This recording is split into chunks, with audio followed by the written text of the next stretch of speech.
Fala pessoal, que alegria começar com vocês a semana Mestres do Direito. Se você chegou até aqui, deixa eu te dizer logo de cara que você está no lugar certo e na hora certa. Eu sou o Gabriel, sou advogado, sou professor universitário, tenho doutorado em Direito e, acima de tudo, eu sou alguém que já se sentou aí onde você está agora. Eu já me perguntei se valia a pena eu fazer mestrado, eu já tive medo de não dar conta, eu já achei que isso era uma coisa feita para gênios, e olha, não é. O que muda tudo não é o QI da pessoa, e sim o QO, né, o quem orienta. E é exatamente por isso que eu estou aqui. Durante essa semana, a gente vai ter 3 encontros em vídeo aqui no grupo, e sim, o conteúdo é exclusivo. O que for falado aqui tem que ficar aqui. São aulas, sacadas, estratégias que eu uso com os meus alunos da mentoria e que já ajudaram, vou jogar aí dezenas de pessoas a serem aprovadas em programas de mestrado por todo o Brasil.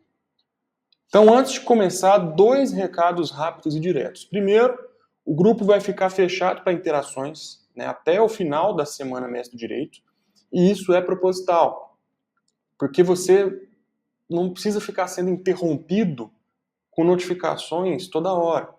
Então, se chegar um alerta aí do grupo, é porque sou eu, é conteúdo novo, é só clicar e assistir. E segundo, se você tiver qualquer dúvida, se você quer compartilhar o que você está achando, você pode me chamar no privado. Eu quero te ouvir, tá? Eu não sou guru, não sou estrela de Instagram, muito pelo contrário, eu estou aqui para te guiar de verdade, do jeito que eu gostaria que alguém tivesse feito comigo lá atrás, quando eu comecei.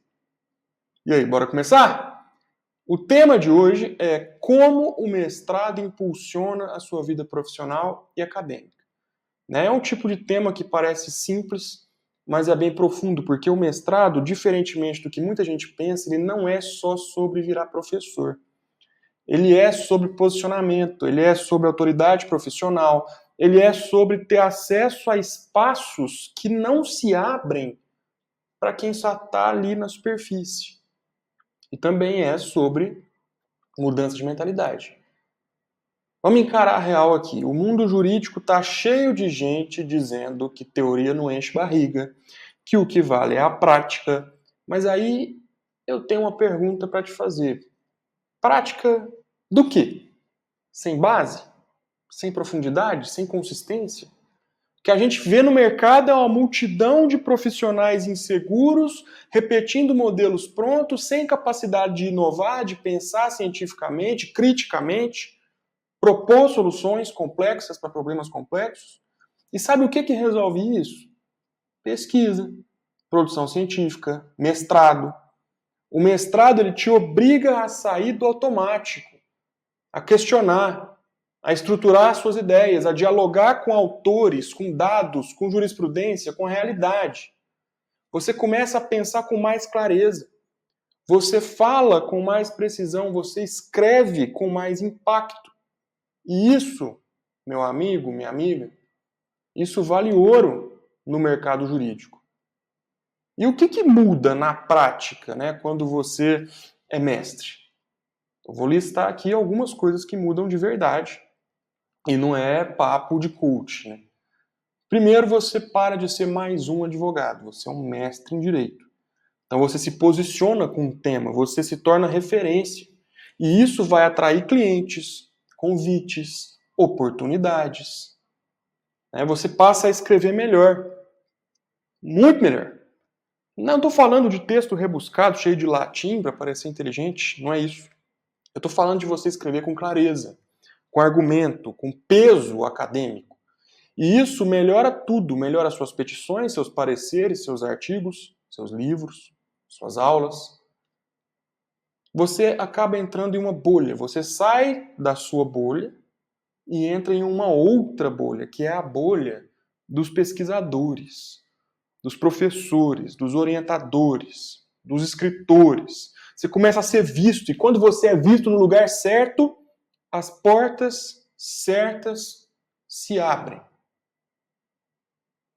Então, por exemplo, foi por causa do mestrado que eu fui participar de um congresso em Fortaleza, no qual eu proferi uma conferência, e lá eu conheci a ministra Carmen Lúcia, lá eu conheci o ministro Fachin, que inclusive deu um autógrafo no meu livro Teoria Crítica do Direito Civil, eu sou da área de Direito Civil.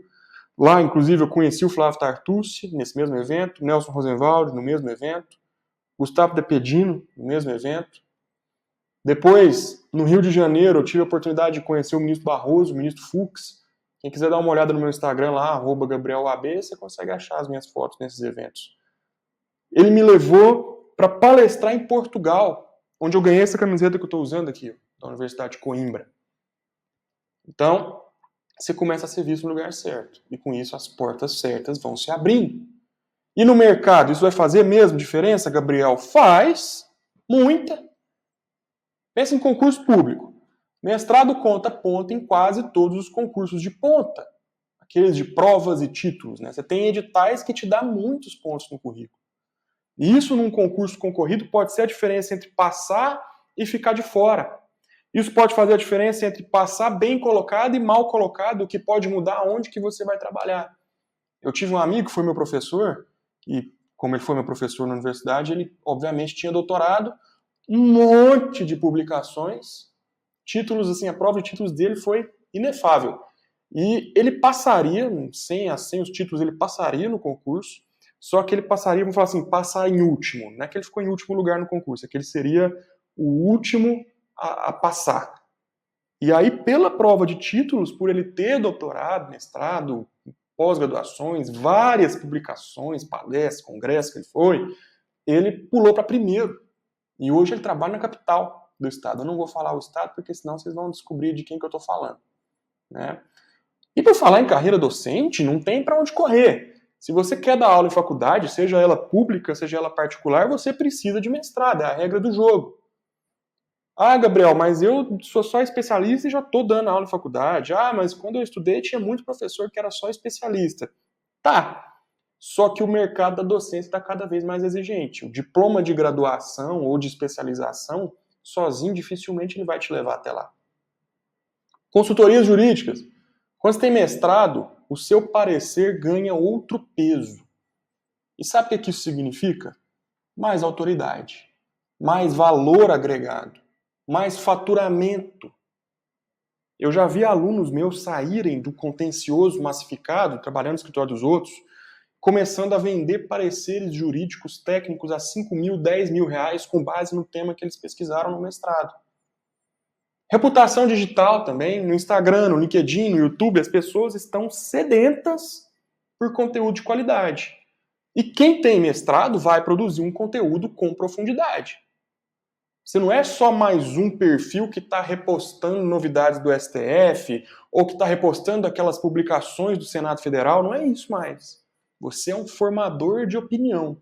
Você é uma pessoa que contextualiza. Você é uma pessoa que educa. Ah, mas eu não quero dar aula, então eu não preciso de mestrado. Tá errado também. Mestrado não é só para quem quer ser professor. Ele é para quem quer ser respeitado na sua profissão. Ele é para quem quer aumentar a qualidade daquilo que entrega. Ele é para quem quer mudar de área com autoridade. Ele é para quem quer ser visto como um verdadeiro especialista naquele assunto. Eu não estou falando de especialista no sentido de ter uma especialização. Estou falando de ser uma autoridade naquilo. Ou até simplesmente para você pensar melhor, ampliar seus horizontes, ampliar seu conhecimento. Tem gente que entra no mestrado achando que quer ser professor e descobre que nasceu para consultoria. Tem gente que entra querendo mudar de área e descobre um novo campo para atuar.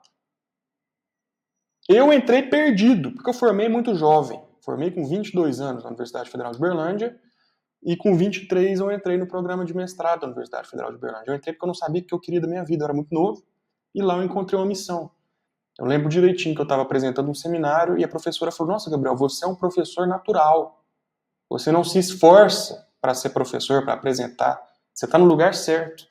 E lá eu encontrei a minha missão, de ensinar, de estar fazendo o que eu estou fazendo agora. Né? E sabe o que ninguém te fala por falar nisso? O mestrado ele te muda por dentro. Você aprende a duvidar. a escutar, a reformular. Você aprende que você não sabe tudo. E isso é libertador. Você começa a gostar de ler de novo. Você começa a se empolgar com a ideia de sentar a bunda na cadeira e escrever. A conversar, entre aspas, com autores que morreram 200 anos atrás e ainda assim eles continuam te ensinando algo novo. É uma revolução silenciosa e profunda que acontece dentro de você. E quais são os erros mais comuns de quem entra nessa sem orientação? Primeiro é você escolher um tema aleatório sem nenhuma conexão com a prática. Uma vez eu mentorei um aluno que ele era um advogado criminalista, trabalhava com penal, manjava de penal, relativamente, e ele quis fazer um projeto de pesquisa sobre o novo Código das Águas, porque era uma coisa nova, era uma lei nova, ele queria inovar. Agora, se você escolhe um tema aleatório, que não tem nenhuma conexão com o que você conhece, com o que você entende, é difícil de você entrar. E aí eu tive essa discussão com ele me peitou, ele bancou, fez o projeto sobre o Código das Águas e foi reprovado. Aí no ano seguinte, na mesma universidade, ele me pediu ajuda e aí ele foi para uma coisa que ele entendia e passou. Segundo erro mais comum, montar projeto copiado da internet. Hoje em dia o ChatGPT está aí para isso, né? O cara pega, fala para o ChatGPT, escreva um projeto de pesquisa sobre tal assunto. E o ChatGPT entrega o negócio prontinho, justo e acabado, e você fala, opa, e manda. Não dá certo. Ignorar o perfil da banca e do programa. Às vezes os programas eles lançam quem que vai ser a banca depois que já passaram as inscrições, né? Depois que você já submeteu o projeto, etc. Mas você tem que conhecer o programa, você tem que abrir o site do programa, dar uma olhada, ver quem são os professores, entrar no currículo Lattes deles para ver o que eles pesquisam. Isso é de suma importância, porque você tem que saber onde você está entrando. Por exemplo, aqui na Universidade Federal de Berlândia, no programa de mestrado, não tem nenhum professor de tributário. Às vezes aparece mentorados querendo entregar projeto de tributário. Eu falo, olha, vamos tentar pelo menos puxar para um constitucional aqui e tal, porque se for tributário puro, eles vão te reprovar não porque você está com um projeto ruim, mas porque não tem professor para te orientar lá, que vai se interessar por orientar um trabalho sobre isso. Então, você tem que ter essa ideia de como é o perfil do programa, o perfil da banca, quem são os seus professores. Outro erro é você achar que é só preencher um formulário e mandar. Fazer uma receita de bolo e mandar. Ou começar sem entender o que está sendo avaliado. E o que é o resultado de quando você comete qualquer um desses 5 erros? Reprovação, frustração, desistência. E o que é pior? Gente boa, inteligente, dedicada, ficando de fora por erro de estratégia. Quem perde com isso? O programa perde com isso, você perde com isso, e a humanidade perde com isso, porque poderia ter um pesquisador produzindo algo que seria legal. Estou falando que você vai mudar o mundo com mestrado, não. Mas pesquisas levam a outras pesquisas, ajudam outras pessoas e aos poucos o mundo muda. Ah, professor, mas eu trabalho, tenho filho, tenho vida corrida. Dá para conciliar? A resposta é sim, dá. Eu tenho alunos e alunas que são servidores públicos, inclusive em estados diferentes daquele onde estão fazendo mestrado. Aluna mãe solo tem um monte. Advogado com mais de 30 processos novos por semana, vários. Todo mundo mestrado. Por quê? Porque o segredo não é tempo, o segredo é método. É priorização, é clareza. O que não dá é para você esperar o timing perfeito, o momento perfeito, porque isso não existe. Você começa com o que você tem, de onde você está, e o processo é o que vai te fortalecer. Outra pergunta que sempre me fazem, Gabriel, eu devo escolher um mestrado acadêmico ou profissional? Eu, Gabriel, fiz acadêmico. O mestrado acadêmico ele é mais teórico, ele é voltado para a formação de professores, de pesquisadores. Ele é o ideal para quem quer seguir para um doutorado, para quem quer dar aula, escrever livro, orientar trabalho. ser uma verdadeira autoridade naquele assunto, um cara que pesquisou, um cara que criou uma teoria nova. O mestrado profissional, ele é mais prático, ele é voltado para a aplicação do direito no mundo real. Ele é ideal para quem quer qualificar a sua prática, atender melhor, desenvolver produtos, dar uma consultoria. Os dois são válidos. O segredo é você escolher aquele que conversa com o seu projeto de vida. Então, por exemplo, o Marcos foi meu aluno, meu mentor, não lembro se ele foi meu aluno ou meu mentorado. Ele se sentia só mais um advogado. Depois do mestrado, ele foi mexer com, acho que é direito previdenciário internacional. Começou a atender brasileiros no exterior e hoje ele tem um escritório com clientes em 11 países. Outro case interessante é o da Cláudia. A Cláudia, ela era professora de cursinho, preparatório para a UAB. Ela entra no mestrado, faz uma pesquisa de direito antidiscriminatório. Inclusive, ela citou a minha tese de doutorado na pesquisa dela. Porque o meu doutorado foi sobre discriminação algorítmica. E aí ela vira palestrante sobre essa questão de discriminação, foi chamada para participar da elaboração de uma política pública municipal, ganhou muita grana com isso, inclusive, e agora ela está dando aula na universidade particular com uma bolsa de pesquisa ativa, já de olho no doutorado. Outro aluno, Daniel. Daniel, ele era servidor público e ele falava, eu não preciso disso, né? Ele era, não lembro se é IBAMA, é alguma coisa que tem a ver com o meio ambiente. E aí ele entra no mestrado só por curiosidade, e hoje ele é doutorando, ele foi promovido no cargo dele e está dando aula numa universidade pública, concursado. Então ele é duplamente concursado agora. Então eu estou falando aqui, tem várias outras histórias. Histórias reais. Gente comum, como eu e você. Pessoas que decidiram dar o primeiro passo. Tudo isso que eu falei até agora é só a superfície. Então, que bate-papo, sem slide nesse primeiro momento, né? Existe método para isso. Método validado, que já ajudou dezenas de pessoas a montarem projetos aprovados com clareza, com estratégia, sem enrolação. Método que te mostra como escolher o tema certo, como estruturar o projeto do jeito que a banca espera, como evitar os erros que mais reprovam, como passar de primeira. Mas isso aí é papo para outro episódio, né? Essa foi a aula 1 da Semana Mestre do Direito, e se você ficou até aqui, meus parabéns. Você está se diferenciando da maioria que desiste antes de tentar. Se você ficou com alguma dúvida, quer compartilhar sua história, quer trocar ideias sobre mestrado, me chama no privado. Eu faço questão de conversar com cada um. Nosso próximo encontro é depois de amanhã, às 7h30 da noite. E o tema vai ser normas da ABNT descomplicadas, né? Como formatar o seu projeto sem dor de cabeça. Nessa aula eu vou te mostrar o que realmente importa na formatação e como fazer o seu projeto se destacar, né? Sem virar refém de regras malucas. Fica ligado aqui no grupo que tem aula nova te esperando depois de amanhã. Te espero lá. Valeu!